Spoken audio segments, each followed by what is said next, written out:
其实为什么我要考这个文凭？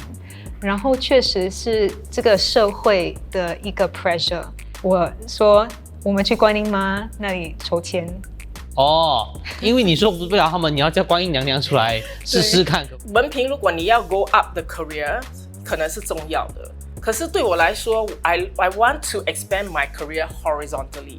I'm not interested in going up the ladder. 考上大学才能有前途吗？我跟你讲，我现在非常严重怀疑这句话，它到底适不适合用在现在的新加坡？因为根据这一份2022年的数据呢，你看到新加坡专业人士 PMET 的工作职缺当中，有64.5%呢不再把文凭当作是一个重要的指标。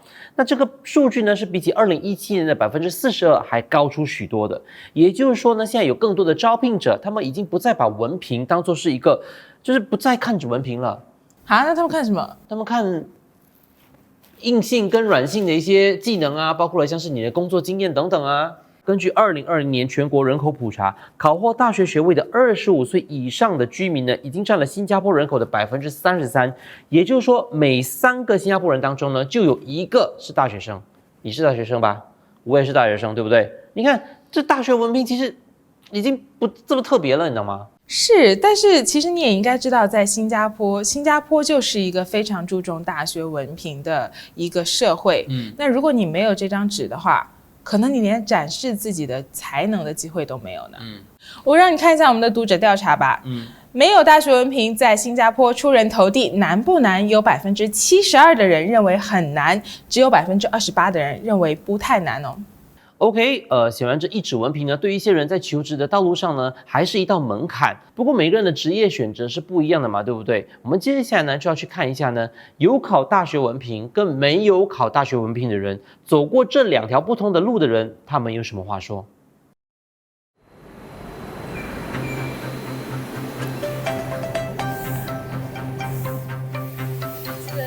我今天来到义安理工学院，见他们的一位明星校友徐凯欣。2013年从理工学院毕业后，凯欣在20岁选择不考大学，而是去创业。他创立的品牌营销公司 HiSpa，10年耕耘下来，公司的客户包括谷歌、保诚保险和松下等国际知名企业，公司年营业额超过100万元。这是哪里？这个是 Agile， 就是一个 incubation space。像我们以前学生的时候要创业嘛，就有一个空间可以发挥创业的点子啊，来讨论什么之类的。哦，所以你公司的诞生就是在这样的一个空间里面。对，可是这个大很多了，我们以前小小而已。所以你当初为什么会做这个决定？是不是你的学习成绩不好？没有啦，其实我成绩也是蛮好的，可以考得上大学。只是我初的时候是想考大学，但是我又想了想，其实为什么我要考这个文凭？然后确实是这个社会的一个 pressure。我就想，其实要活得更有意义嘛，就尝试一下。如果尝试1年不行的话，还能考大学也不迟。爸妈反对的是蛮猛的，我就没办法说服他们，因为他们的那个学历不怎么好，当父母的都要孩子可以有成就嘛。我说我们去观音妈那里筹钱。哦，因为你说服不了他们，你要叫观音娘娘出来试试看可不可以？我就说如果签抽到的是好的，我就 OK， 就不上大学。观音娘娘她有赞同你吗？也不算赞同啦，就是给一个很像说哦，这个方向不错。好，我们现在来做一个练习哈。所以现在我手上呢有3张这个履历。OK， 第一张呢，他是一位本地大学生，他有1年的实习经验，然后今年22岁。OK， 那第2位呢，他是一个理工学院的毕业生，然后呢，他有半年的实习经验，今年很年轻，19岁而已。那第3位呢，他也是一个理工学院毕业生，但是呢，他有3年的相关的工作经验，然后呢，他今年已经22岁了。所以作为老板，这3位你会选哪一位？我觉得有点难说，也是要看聘请的职位是什么吧。就如果只是单看这3个 CV 的话，我会比较偏向第3位。可是现实上我们会面试，然后看个性，跟我们的很像别的职员会沟通符合吗？就在不同的很像顾客的 project 都是不一样的嘛，他会很灵活性的去对待吗？还是很像在学校读死书这样子？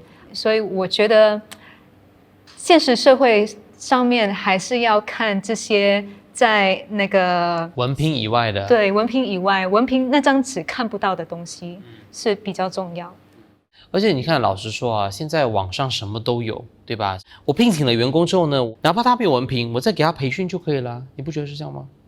也是要看行业。我初的时候要说去大公司那个 advertising firm 做工，我的导师就跟我说，其实你在网上可以学，为什么你要折磨自己？因为那个 industry 是很猛的。可是如果你看别的行业的话，可能是engineering 还是你要做医生，你当然要打好基础，就要看你要考文凭还不考文凭的出发点是什么。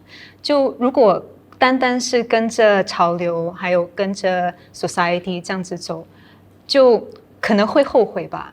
可是如果你不考文凭，你有很明确的一个目标，然后有信心、有资源，那也是其实是 OK 的。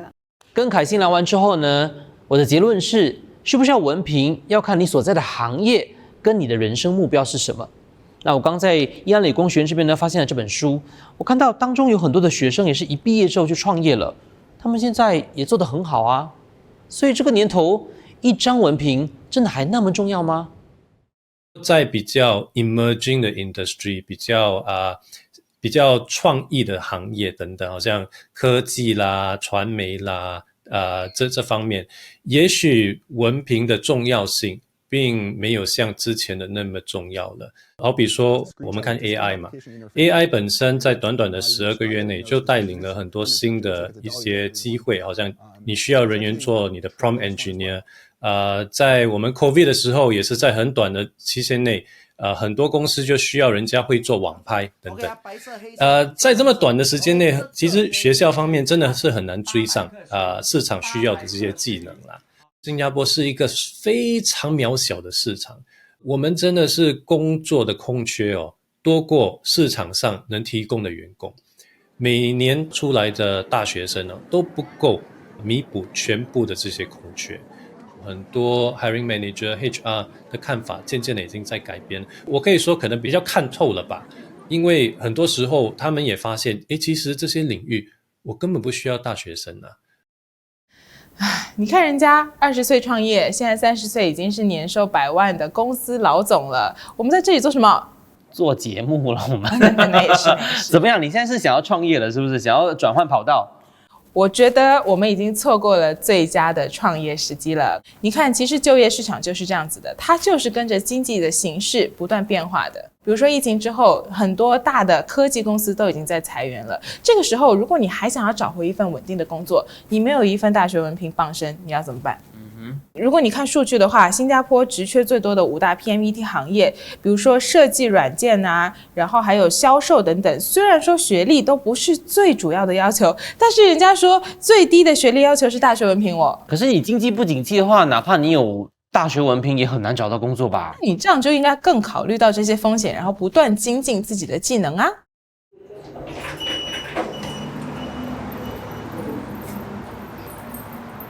嗨 Jenny 你好，欢迎见到你了。是的。我找到职场导师詹丽青 Janice， 从2020年关闭疫情期间，她就在 TikTok 上解答各路网友在职场上的疑难杂症。Janice 在大学时期报读商科，毕业后她开过瑜伽教室，也经营社交媒体。我想知道，经过多次转换职业跑道后，她如何看待大学学历的价值？我在1996年的时候呢，从 Poly 毕业。当然也有其他的亲戚就在那边说，其实你不用读大学啦，看他的成绩也不是很好，我确实我成绩不是很好啦。然后我就觉得要证明他们这不是 ，this is not correct， you know。So 我就做了2年工，后来就跟朋友一起报考了远距离的大学课程。那如果我们现在时间回到2001年的话，我再给你一次选择，你会不会去再读一次大学？我还是会啊，我还是会啊，因为第一我要证明他们不对啊，争一口气，对吧？而且这是我一直想要做的事情 ，so it's one thing in my bucket list to take off。我就做到了。可是这只是一个钥匙开了那个门而已。我觉得它只是帮你进去，可是呢，并不代表你能晋升。晋升呢，就是说你要懂得怎么去解决公司当时候面对的问题，还有那些工作，所以这些都是要靠经验累积，靠 mentorship， 然后还有靠就是 continuous learning。文凭如果你要 go up the career， 可能是重要的。可是对我来说 I want to expand my career horizontally. I'm not interested in going up the ladder. Okay. 这里就是我第二个拍摄的场地，so 这个椅子呢就是我的背景啦，然后呢就架一个三脚架 ，OK， 所以我们现在就开始 ，OK， 今天有一点挤啊，所以要靠近一点，或者我们站远一点。今天是2个人，对不对？所以 Janice， 如果我现在要转行当 TikToker 的话呢，我需要有哪些准备呢？OK， 第一个建议呢，就是你一定要知道你要说些什么东西，然后越简略越好，不要那些 introduction。Hi，I'm Janice，nice to meet you。那个人家已经 scroll 掉了。然后呢，就是你的讲话的速度要比平时稍微快一点，大概 1.2、1.3、1.4这样子，1.5倍速这样子。对我可以看得出来，你的职业道路其实是算是横向的。但是如果有一些年轻人，他们就想要往上爬，去爬那个 corporate ladder 的话，那这个文凭对他们来说是不是还是非常重要的呢？以前我有一个同事，当时候他要升级，可是因为那个职位呢是需要大学文凭的，一定要大学文凭的 ，OK， 一个一定啊。可是呢，他所做的东西，他当时所帮我做的东西，就是简直是那个位置的东西，而且他很积极。就他已经超前的完成了。对，他的思维也是，他很愿意学习。我就把他 promotion 的 request submit 去我的 director， 我的 director 当时 support 了，还上去 COO。其实我 COO 也看到他的工作表现，也不眨眼的就 approve。所以他是就在那个公司第一个唯一没有大学文凭升职的。就是说，如果就算他没有大学文凭，那但是他要达到他想要的位置，他还是有他的方法的。What this really comes down to is what's the substitutability between working experience and academic qualifications. There may come a point in the career development of the individual where without the necessary level of formal qualifications, they actually reach a dead end. If you just think about some professions, if you think about medicine, if you think about law, it is the case in those professions that if you are coming up through, for example, an allied health route or through a paralegal route, you can never be a practicing doctor or practicing lawyer. You need the academic qualifications in order to actually shift into that role. So I think this is actually quite a complex question to answer. For a lot of jobs now, there's a lot more porosity. That means that there's a lot more ability for somebody with a lower level of qualifications to accumulate equivalent experience and be treated the same way. But what I want to caution is that it will not be the case at all jobs. No amount of work experience can shift you into the professional role as a doctor or a lawyer without the necessary qualifications. 那听下来，我觉得我们讨论的核心问题有2个。第一个就是大学文凭，它在招聘者的心目中含金量是不是已经有所下降？绝对是。第2个问题就是大学文凭的可替代性，它能不能用技能培训来代替呢？其实就像专家所说的，其实文凭呢，在一些专业领域，它好像还是一个所谓的金字招牌。那是因为这些大学体系呢，跟这个行业是紧密的连接跟接轨的。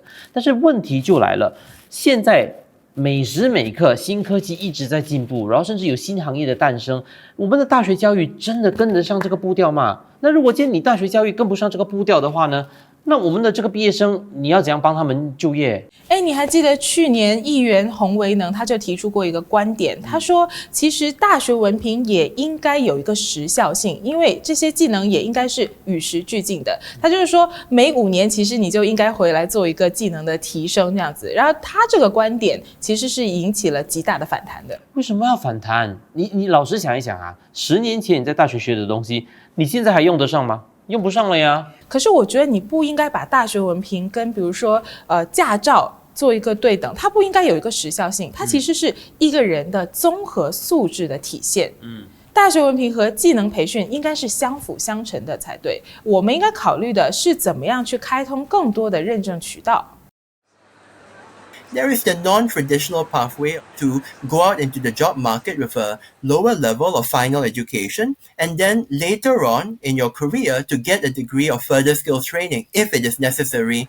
Why this has been less preferred is that people have perceived that this pathway has lower earnings and lower career prospects than the traditional pathway getting your degree first. In fact, what the government is doing, what I think more employers are doing increasingly, is trying to see whether they should be treating or recognizing people who are going up through this non-traditional pathway the same way as people who get the degrees first, right? What we really need to do is we need to correct the imbalance in career development, wages and so on between these non-degree jobs and jobs which eventually have a degree or some level of higher education. 大学文凭或许仍是块敲门砖，但人生不只有一道门。走进争议核心，听见不同声音。你觉得大学文凭还重要吗？在留言区告诉我们。我们下期见。听说你把你的大学文凭撕掉了？对啊，我现在要去做技能提升了。